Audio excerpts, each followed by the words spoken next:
జరిగింది 2:20 గంటల కదా మధ్యాహ్నం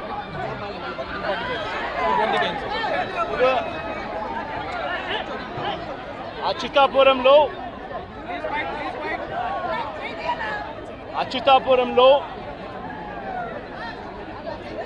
జరిగిన ఈ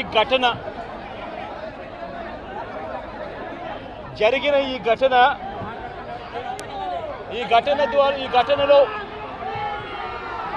ప్రభుత్వం వ్యవహరించిన తీరు, ప్రభుత్వం స్పందించిన తీరు, మరి మధ్యాహ్నం 2:20 ఈ ఘటన జరిగితే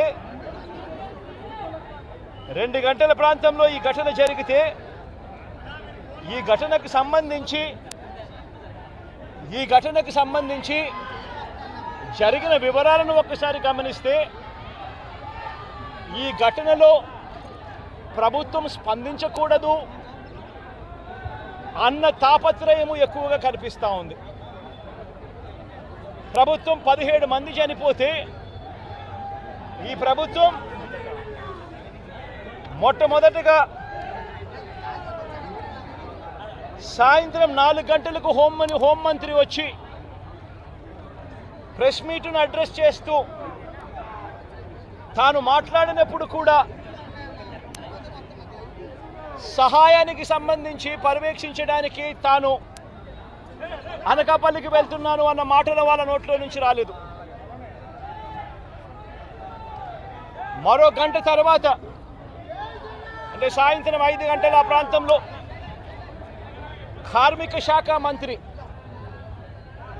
ఎవరి పరిధిలోకి వస్తుందో, ఈ డైరెక్టర్ ఆఫ్ ఫ్యాక్టరీస్ అనేది ఎవరి పరిధిలోకి వస్తుందో ఈ కార్మిక శాఖ మంత్రి కూడా ప్రెస్ మీట్ పెట్టి ఎంతమంది చనిపోయారో తెలియలేదు అన్నాడు. వివరాలు లేవు అని మాట్లాడతాడు. తాను కూడా హుటాహుటిన అక్కడికి వెళ్ళాలి అనే తాపత్రయం కూడా చూపించడు.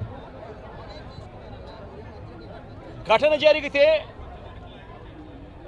జరిగిన తర్వాత ఘటన స్థలానికి కలెక్టర్ ఎప్పుడు పోయాడు, అధికారులు ఎప్పుడు పోయారు, కమిషనర్ ఎప్పుడు పోయారు అన్నది ఒక్కసారి గమనిస్తే ఇంకా బాధ కలిగించే అంశాలు. అధికార పార్టీకి సంబంధించిన నాయకులు ఎప్పుడు పోయారు అని చూస్తే ఇంకా బాధ కలిగించే అంశాలు. కనీసం ఘటన జరిగితే కనీసం అంబులెన్స్ను కూడా కనీసం మొబిలైజ్ చేసి ఆ ప్రాంతానికి తీసుకుని రాని పరిస్థితి. బాధితులు ఎవరైతే ఉన్నారో వాళ్ళందరినీ కూడా కంపెనీకి సంబంధించిన బస్సుల్లో తీసుకొస్తా ఉన్నారు, హాస్పిటల్లోకి తీసుకొని పోయే పరిస్థితి. నేను ఒకసారి తేడా గమనించమని అడుగుతా ఉన్నా. ఇలాంటి ఘటనే ఒకసారి మా ప్రభుత్వ హయాంలో కూడా జరిగింది. ఎల్జీ పాలిమర్స్ అనే ఘటన జరిగింది. కోవిడ్ మహమ్మారి ఉన్న సమయం అది. మేలో జరిగింది. మే 2020 ప్రాంతంలో జరిగింది. ఒకవైపున కోవిడ్ మహమ్మారి ఉన్నప్పటికీ కూడా ప్రభుత్వం ఎలా పలికింది, ఎలా స్పందించింది అని ఒక్కసారి కంపారిజన్ చేయాలి. ఆ ఘటన తెల్లవారుజామున రాత్రి 3:40 తెల్లవారుజామున 3:40కి ఆ ఘటన జరిగితే తెల్లవారుజామున 3:40కి ఆ ఘటన జరిగింది. పట్టపగలు కాదు. జరిగితే 5 గంటలకల్లా కలెక్టర్ స్పాట్లోకి వెళ్ళాడు, కమిషనర్ స్పాట్లోకి వెళ్ళాడు. అంబులెన్స్లు అప్పటికే ముమ్మరంగా మోహరించేసాయి. గవర్నమెంట్ అంబులెన్స్ అన్నీ కూడా తీసుకొచ్చాయి. ప్రతి బాధితునికి కూడా తోడుగా ఉండే కార్యక్రమం జరిగింది. 6 గంటలకల్లా వైఎస్ఆర్ కాంగ్రెస్ పార్టీకి సంబంధించిన సీనియర్ నాయకులందరూ కూడా స్పాట్ మీదకి వెళ్ళారు, తోడుగా ఉండే కార్యక్రమం చేశారు. అదే రోజు 11 గంటలకల్లా, మధ్యాహ్నం కూడా కాదు, మధ్యాహ్నం కాకమునిపే 11 గంటలకల్లా ఏకంగా ముఖ్యమంత్రి అంటే నేనే ఏకంగా స్పాట్లోకి నేనే రావడం జరిగింది. స్పందించిన తీరు గమనించమని అడుగుతా ఉన్నా. వెంటనే 24 గంటల్లోనే ఏకంగా ₹1 కోటి కాంపన్సేషన్ ప్రకటించిన పరిస్థితులు గతంలో ఎప్పుడు జరగల. ఇట్లాంటి ఘటనలు జరిగినప్పుడు గవర్నమెంట్ ఎప్పుడూ కూడా రెస్పాన్సిబిలిటీ తీసుకొని గవర్నమెంట్ ఎప్పుడూ కూడా బాధితుల పట్ల సానుభూతితో ఎప్పుడూ వ్యవహరించలా. ఇంతగా వ్యవహరించిన పరిస్థితులు ఎప్పుడూ లేవు. మొట్టమొదటిసారిగా ₹1 కోటి కాంపన్సేషన్ ఇచ్చిన ఏకైక ప్రభుత్వం మొట్టమొదటిగా వైఎస్ఆర్సీపీ ప్రభుత్వమే, మన ప్రభుత్వమే, జగన్ ప్రభుత్వమే ఇచ్చిందని కూడా చెప్పడానికి కూడా సంతోషపడతా ఉన్నాను నేను. ఇక్కడ 24 గంటల్లోనే ఏకంగా ₹30 కోట్ల అక్కడికి ఇమీడియట్లీ పంపించి బాధితులకు తోడుగా నిలబడడం జరిగింది. ఎవరైతే దెబ్బలు తగిలాయో, ఎవరైతే ఉన్నారో వాళ్ళని వెంటనే హాస్పిటల్లోకి చేర్పించడం, 3 రోజులు హాస్పిటల్లో ఉంటే ₹10 లక్షల మేర కాంపన్సేషన్ ఇవ్వడం, హాస్పిటల్లోకి జరిగిన మైనర్ ఇంజురీస్కి కూడా వెంటనే ₹3 లక్షలు ఇవ్వడం, హాస్పిటల్లోకి ఎవరు వచ్చినా కూడా చిన్న గాయాలతో వచ్చిన వాళ్ళకు కూడా ₹25,000 మేరకు వాళ్ళకు కూడా కాంపన్సేషన్ ఇచ్చి పంపించడం. ఏకంగా గ్రామాలకు కూడా 15,000 మంది 15,000 మంది నివాసం ఉంటా ఉన్న చుట్టుపక్కల ఉన్న 5 గ్రామాలకు సంబంధించి ప్రతి ఒక్కరికి కూడా మళ్ళీ ₹10,000 కూడా ఇచ్చి కూడా తోడుగా నిలబడిన పరిస్థితులు ఆ రోజుల్లో వైఎస్ఆర్ కాంగ్రెస్ పార్టీ ప్రభుత్వ హయాంలో జరిగాయి. నేను ఇక్కడ ఎందుకు చెప్తా ఉన్నాను అంటే, మనిషి ఒక ప్రభుత్వం అధికారంలో ఉన్నప్పుడు స్పందించే తీరు ఎలా ఉంటుంది అన్నది చాలా ఇంపార్టెంట్. ఈ ఘటనలో చంద్రబాబు నాయుడు గారు ఇక్కడికి వచ్చినప్పుడు ఆయన ప్రెస్ మీట్ చూసి ఆశ్చర్యపోయా. జగన్ హయాంలో జరిగే ఈ ఘటనలో అని చెప్పి చెప్తాడు, కానీ నేరాన్ని ఇక్కడ నుంచి డైవర్ట్ చేసే కార్యక్రమం చేస్తాడు. కానీ ఆశ్చర్యం ఏమిటంటే, చంద్రబాబు నాయుడు ఇంతకుముందు 2014 నుంచి 19 ఆయన ముఖ్యమంత్రిగా ఉన్నప్పుడు ఆయన హయాంలో జరగలేదా? ఈ ఘటనలు ఇటువంటివన్నీ ఎవరి హయాంలో అయినా కూడా జరుగుతాయి. కానీ జరిగినప్పుడు ఒక ప్రభుత్వం ఎలా స్పందిస్తూ ఉంది అన్నది మోస్ట్ ఇంపార్టెంట్ ఆస్పెక్ట్. ఒక ప్రభుత్వం అన్నది స్పందించేటప్పుడు ఎంపతి చూపించాలి, అంటే సానుభూతి చూపించాలి ప్రజల పట్ల, బాధితుల పట్ల. రెండోది ప్రభుత్వం చేయాల్సింది ఏమిటి అని అంటే రెస్పాన్సిబిలిటీ తీసుకోవాలి. ఈ రెండు కూడా ఆ రోజు వైఎస్ఆర్ కాంగ్రెస్ పార్టీ ప్రభుత్వం చేసింది.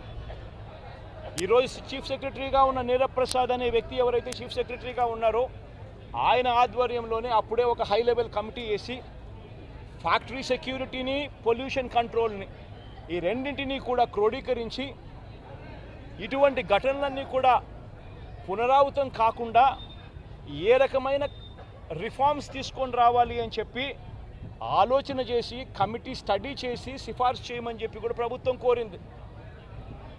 నీరబ్ ప్రసాద్ అనే ప్రస్తుత చీఫ్ సెక్రటరీ గారు అప్పట్లో కమిటీ హెడ్గా ఉండి తాను కూడా రిపోర్ట్ కూడా ఇచ్చాడు. ఆ రిపోర్ట్ ఆధారంగా ఆగస్టు 2020లోనే జీవో కూడా ఇష్యూ చేసి ఒక ప్రాపర్ ప్రోటోకాల్ను తీసుకొని రావడం జరిగింది. ఆ ప్రోటోకాల్ ఏమిటి అని అంటే, అన్ని రెగ్యులేషన్స్ డిఫరెంట్ సైలోస్లో కాకుండా అన్ని క్రోడీకరించి ఒక చోటుకు తీసుకొచ్చే కార్యక్రమం జరిగింది. ఫ్యాక్టరీ సేఫ్టీకి సంబంధించిన ప్రోటోకాలు, పొల్యూషన్ కంట్రోల్కి సంబంధించిన ప్రోటోకాలు అన్నిటినీ కూడా కలిపి ఒక ప్రోటోకాల్ తీసుకొని రావడం జరిగింది. ఆ ప్రోటోకాల్లో ముఖ్యమైనది ఏమిటి అని అంటే, మొట్టమొదటిసారిగా ప్రతి కంపెనీ కూడా వాళ్ళకి సంబంధించిన సెల్ఫ్ కంప్లయన్స్ రిపోర్ట్ అనేది ఒకటి ఇవ్వాలి అనేది దాంట్లో ముఖ్య ఉద్దేశం.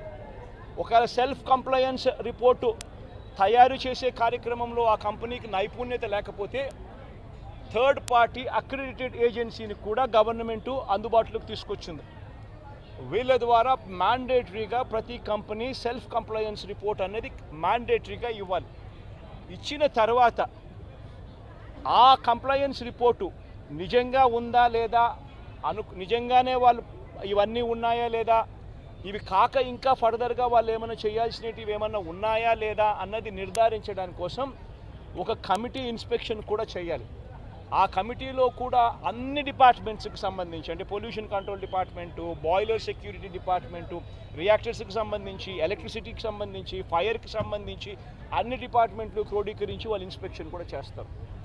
చేసిన తర్వాత వాళ్ళు కంపెనీ యాజమాన్యానికి ఫర్దర్గా ఇవి చేయాలి అని చెప్పి ఒకవేళ ఏదైనా ఉంటే అవి కూడా వాళ్ళు ఐడెంటిఫై చేసి కంపెనీ యాజమాన్యానికి వాళ్ళు టైం ఇస్తారు, కంప్లై చేయండి అని చెప్పి. అది 15 రోజులు టైం ఇస్తారు. అంటే కంప్లయన్స్ రిపోర్ట్ వచ్చిన తర్వాత మళ్ళీ వీళ్ళు 1 మంత్ లోపల వీళ్ళు ఇన్స్పెక్షన్ చేసిన రిపోర్ట్ వచ్చిన తర్వాత ఆ ఇన్స్పెక్షన్ రిపోర్ట్లో కంపెనీ ఫర్దర్గా ఏమైనా చేయాల్సి ఉంటే మళ్ళీ వాళ్ళకి 15 రోజులు టైం ఇస్తూ వీళ్ళు మళ్ళీ ఒక రిపోర్ట్ అనేది ఇస్తారు.